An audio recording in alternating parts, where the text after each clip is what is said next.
Um documento que existe há mais de 4 décadas, mas que aqui no Brasil ainda não é muito utilizado. O testamento vital é a garantia pela qual uma pessoa deixa outra responsável por fazer valer suas vontades de tratamento em relação a futuras condutas médicas quando não possuir mais condições de fazê-lo. Cristiana, aos 45 anos, já fez o testamento vital dela. Nele, declarou como gostaria de ser tratada caso seja internada por alguma questão médica grave e não esteja consciente. Eu sempre prezei a minha liberdade de escolha. E eu acho que quando a gente adoece, e eu vivo isso na prática como profissional, eu vejo que é frequente a perda da capacidade de decisão.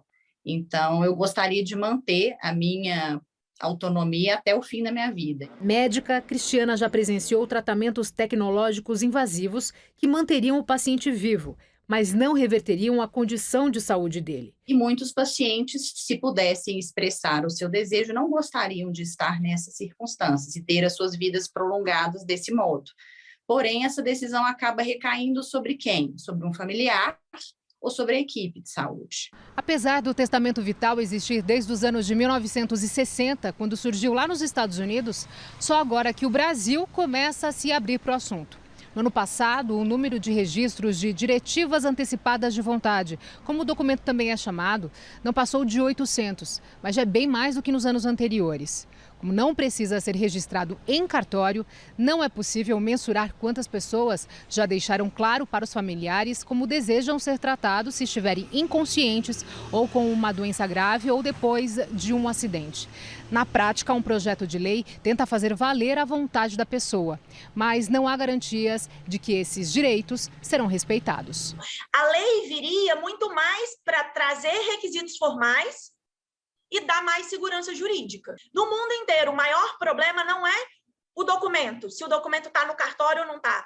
O maior problema são as pessoas, os familiares desse paciente, não quererem fazer cumprir essas vontades e os médicos não se sentirem também confortáveis com isso.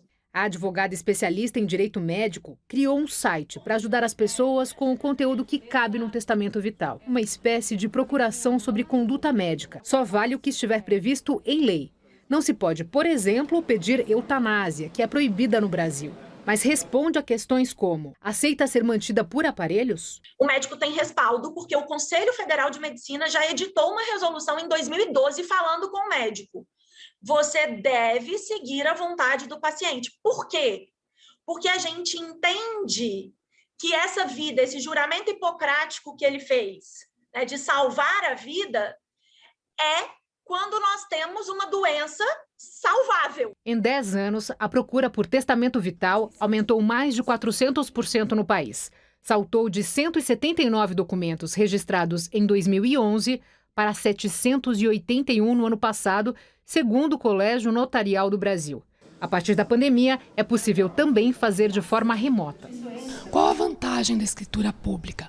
O tabelião ou escrevente, ele identifica a pessoa. Ela foi entrevistada por um tabelião, por um escrevente que tem fé pública e que atestou a vontade dela e explicou as consequências desse ato. Aqui no estado de São Paulo, custa R$ 512 lavrada no cartório. Varia um pouquinho entre os estados por causa do ISS.